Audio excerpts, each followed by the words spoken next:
طرف سے رنگ چڑھتا ہے۔ حضرت بابا فرید گنج شکر رحمت اللہ تعالی ابھی 7-8 سال کی عمر کے بچے تھے کہ محلے کی عورتیں ان کی والدہ کے پاس گئیں اور جا کر کہنے لگیں فرید کی ماں ہمیں ایک بات کا جواب دو، تمہارا بچہ ہمارے بچوں جتنا ہے، عمر ایک ہے، ایک ہی زمین کا اناج کھاتے ہیں، ایک ہی کنویں کا پانی پیتے ہیں، مگر اتنا فرق کیوں ہے کہ ہمارے بچے سارا دن گلیوں میں آوارہ گردی کرتے ہیں، تیرے فرید کو جب دیکھو محمد عربی پہ درود پڑھتا رہتا ہے، ہمارے بچوں کی راتیں سو کے گزر جاتی ہیں، تیرے فرید کی راتیں مصلی پہ رو کے گزر جاتی ہیں۔ فرید کی ماں اتنا فرق کیوں ہے؟ ان کی آنکھیں اشکبار ہو گئی، فرمانے لگی میری سہیلیوں، اس میں تنہا فرید کا کمال نہیں، کچھ تھوڑی سی میری محنت بھی شامل ہے۔ انہوں نے کہا وہ کون سی محنت ہے؟ فرمایا وہ محنت یہ ہے کہ اللہ کی عزت کی قسم کہ میں نے فرید کو جتنا عرصہ دودھ پلایا ہے کبھی بغیر وضو کے دودھ نہیں پلایا ہے۔ تو یہ صرف فرید کا کمال نہیں، یہ اس مقدس دودھ کا کمال ہے جو فرید کی رگوں میں گردش کر رہا ہے۔ تو یہ رنگ ماں سے چڑھتے ہیں، باپ سے چڑھتے ہیں۔ اگر مائیں انڈیا کی فلمیں دیکھیں، باپ بازاروں میں آوارہ گردی کریں تو پیدا ہونے والے بچے رب رسول کے باغی بنتے ہیں۔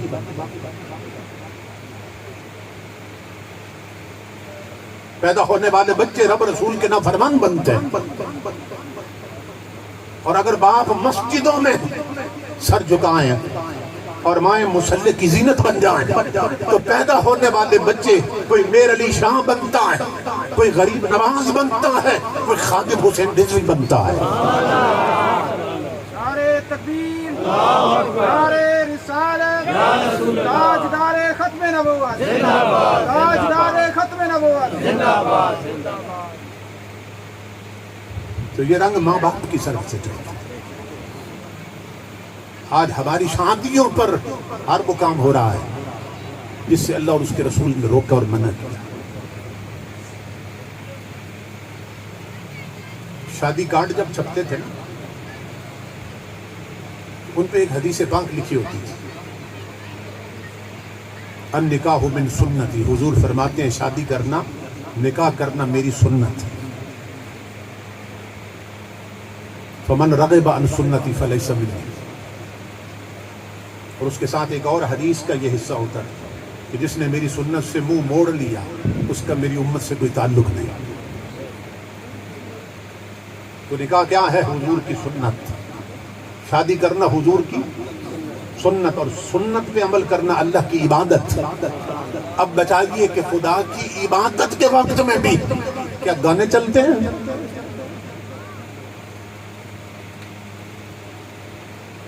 شادی کرنا حضور کی سنت ہے، سنت پر عمل کرنا خدا کی عبادت ہے، تو عبادت کے وقت میں بھی گانے چلتے ہیں،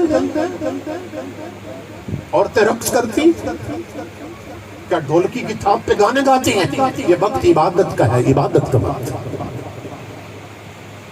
مسلمان کی زندگی میں ایک سیکنڈ ایسا نہیں آ سکتا کہ جب وہ شریعت کے گھیرے سے باہر نکل سکے،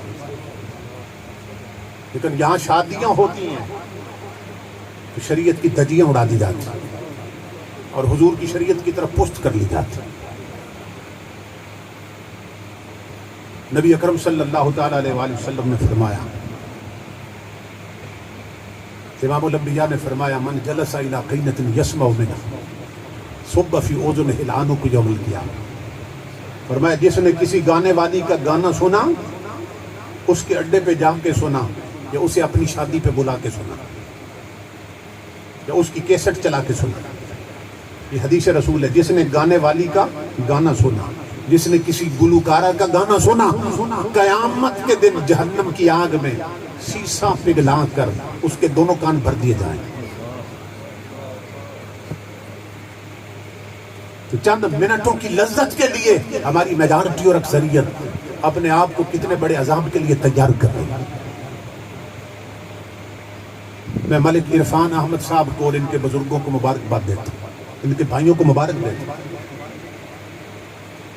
شادیاں اور بھی ہوتی ہیں جہاں ناچ گانا ہوتا ہے، ڈھول ڈمکے ہوتے ہیں، راگ باجے ہوتے ہیں، آنے والے بھی رب کی لعنتیں لے کے اٹھتے ہیں، بلانے والے بھی رب کی لعنتیں سمیٹتے ہیں۔ اکثر شادیاں کی تو یہ شادی ایسی شادی ہے امام الانبیاء کے غلام کہ جس شادی میں خدا کی رحمتیں بھی شامل ہو رہی ہیں اور تاجدار مدینہ کی نگاہ رحمت بھی شامل ہو رہی ہے۔ فتنوں کے دور میں یہ بہت بڑا جہاد ہے۔ شادی کے موقع پہ ایسی محفل قائم کر لینا جس کا تعلق دین کے ساتھ ہو، درس قرآن کے ساتھ، یہ اللہ کی خاص توفیق کے بغیر ممکن نہیں۔ اور یہ بھی یاد رکھیے کہ آج ان کے والدین کی قبروں میں بھی عید ہوگی، کیونکہ بچے جب دنیا میں کوئی نیک کام کرتے ہیں تو اس کا اجر ماں باپ کو بھی عطا کیا جاتا ہے۔ آج عرفان احمد صاحب نے اور ان کے بزرگوں نے ایسا کام کیا کہ ماں باپ کی قبریں بھی روشن ہو گئی، قبریں بھی معطر ہو گئی۔ امام الانبیاء نے گانوں سے روکا، گیتوں سے روکا، حضور نے نغموں سے روکا۔ حضور فرمایا الغناء ينبت النفاق فی القلب کما ينبت الماء الزرع۔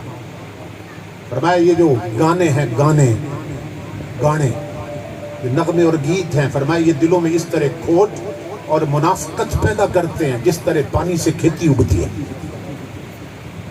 میں آپ تصور کریں۔ ایک اور حدیث پاک میں امام الانبیاء نے فرمایا صوتان ملعونان فی الدنیا والآخرہ۔ امام الانبیاء صلی اللہ علیہ وسلم نے فرمایا دو آوازیں ایسی ہیں کہ جس مقام سے وہ آوازیں بلند ہوتی ہیں اوپر سے اللہ کی لعنت اترتی ہے۔ یہ حدیث رسول، یہ فرمان رسول۔ دو آوازیں اللہ کو اتنی ناپسند ہیں، جس مقام پر وہ آواز بلند ہوتی ہے اوپر سے اللہ کی لعنت اترتی ہے۔ وہ کون کون سی آوازیں ہیں؟ فرمایا رنت عند مصیبت ومزمار عند نعمت۔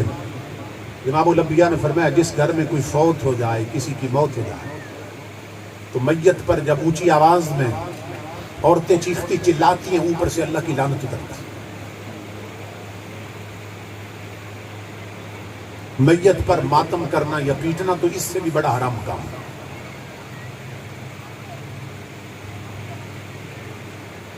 بخاری شریف کی حدیث ہے، امام الانبیاء نے فرمایا،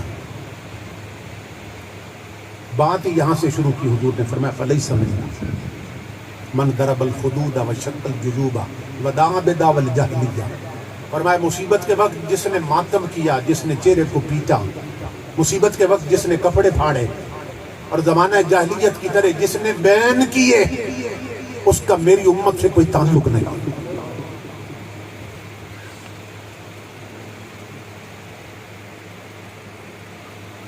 جو رونا آتا ہے کسی فوتیدگی پر، کسی کے فوت ہونے پر، اس پر پابندی نہیں ہے۔ جو بے اختیار رونا آتا ہے اس کی اجازت ہے چلیے، مگر ہاتھوں کو پابند کر دیا شریعت نے، پیٹ نہیں سکتے، زبان کو پابند کر دیا، اس سے بین نہیں کر سکتے، وین نہیں کر سکتے، اس لیے کہ عورتوں کی آواز کا بھی پردہ ہوتا ہے۔ عورتیں مسجد میں اذان دے سکتی ہیں، حالانکہ اذان دینا بڑے ثواب کا کام ہے، لیکن عورت مسجد میں اذان نہیں دیتی، حالانکہ اذان دینا عبادت ہے، مگر عورت کی چونکہ آواز کا بھی پردہ ہے۔ اللہ رب العزت فرماتا عورتوں تمہیں اذان دینے کی اجازت نہیں، کیوں کہ مجھے وہ تمہاری عبادت بھی قبول نہیں جس میں تمہارا پردہ خراب ہو جائے۔ تو امام الانبیاء نے فرمایا جب میت پر اونچی آواز میں چیختی چلاتی ہے تو اوپر سے لعنت برستی ہے۔ اور نمبر 2، جس گھر میں خوشی کا موقع ہو، کوئی نعمت ملے، بچے کی منگنی ہو، بچے کا عقیقہ ہو، بچے کا ولیمہ ہو، بچے کی شادی ہو، بیٹی کی رخصتی ہو، اس گھر میں گانوں کی آواز آئے، ڈھول ڈمکوں کی آواز آئے، رانگ باجوں کی آواز آئے، میوزک اور موسیقی کی آواز آئے، امام الانبیاء فرماتے ہیں اوپر سے اللہ کی لعنت اترتی ہے۔ میرے بھائیوں خدا کے لیے آپ تصور کریں، ہمارے ہاں رواج کیا بن گیا؟ شادی ابھی 10 دن بعد ہونی ہے، 20 دن بعد ہونی ہے۔ جس گھر میں شادی ہونی ہے 10 دن پہلے، 20 دن پہلے اس گھر میں ڈیک لگ جاتے ہیں اور گانے شروع ہو جاتے ہیں۔ بعض گھروں میں تو بہو بیٹیاں خود ڈھولکی بجاتی ہیں اور گانے گاتی ہیں. شادی کا دن آنے تک وہ بدبخت لوگ کتنی لعنتیں سمیٹ چکے ہوتے ہیں. امام الانبیاء فرماتے ہیں جہاں سے گانوں کی آواز اٹھے، میوزک اور موسیقی کی آواز اٹھے، اوپر سے اللہ کی لعنت اترتی. اور یہ لعنت کہاں تک چلتی ہے؟ یہ غور سے سنیں. اس حدیث قدسی کو حضور غوث اعظم رضی اللہ تعالیٰ عنہ آپ بیان فرمایا کرتے تھے. یہ اللہ رب العزت فرما رہا ہے، فرمایا اذا اصیت غضبت اذا غضبت لعنت. اللہ رب العزت فرماتا ہے جب لوگ میری نہیں مانتے، من مانی کرتے ہیں، من چاہے پہ چلتے ہیں، فرمایا میرے چاہے اور میرے رسول کے چاہے پہ نہیں چلتے، پھر مجھے غصہ آتا ہے. اللہ فرماتا ہے اور جس پر مجھے غصہ آتا ہے اس پر میں لعنت بھیجتا ہوں. اور میری لعنت کہاں تک چلتی ہے؟ فرمایا ان اللعنت منی تبلغ السابع من الولد. میری لعنت اترتی اس ایک بدبخت پر ہے مگر اس کی 7 پشتوں تک چلتی رہتی ہے. وہ لعنت اترتی اس ایک بدبخت پر ہے جس نے لعنت کا کام کیا، مگر اس کی 7 نسلوں تک لعنت چلتی رہتی ہے. اللہ فرما رہا.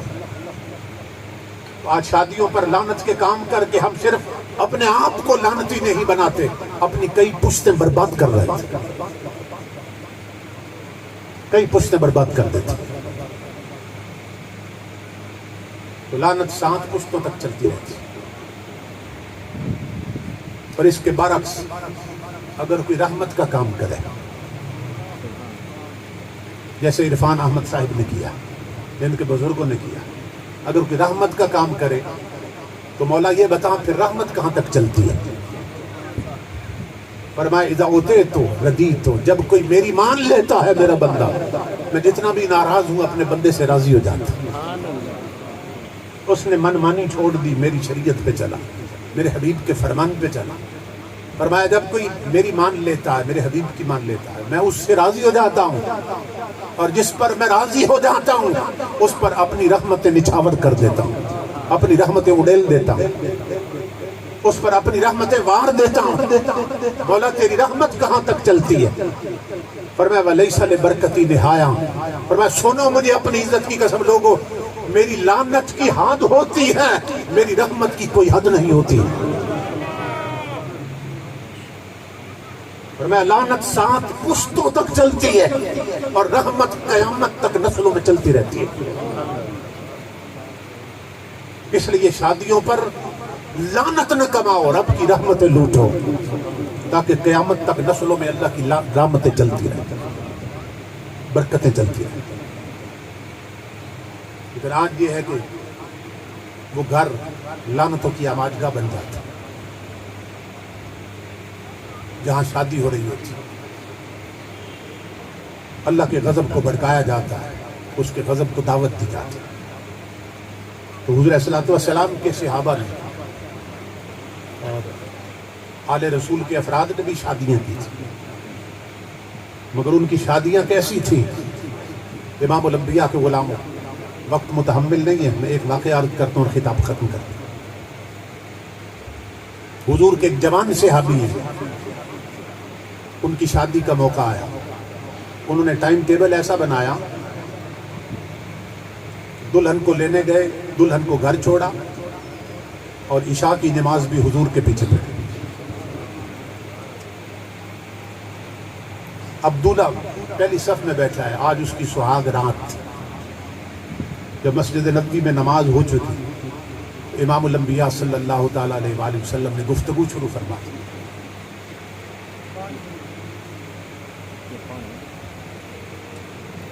تاجدار انبیاء گفتگو فرما رہے ہیں. وہ جو دولہا میاں تھا اس کو یاد ہی نہیں کہ آج میری سہاگ رات تھا. حضور کے جلووں میں ایسا گم ہوا، حضور کے حسن میں ایسا مست ہوا. اعلیٰ حضرت فرماتے ہیں تیرے قدموں میں جو ہے غیر کا منہ کیا دیکھ، اور کون نظروں میں جچے دیکھ کے تلوہ تیرا. اے مدینے کے تاجدار، جو آپ کے پائے مقدس پاؤں مبارک کے تلوے کا حسن دیکھ لیں، وہ حسینوں کے منہ دیکھنا بھول جاتے ہیں.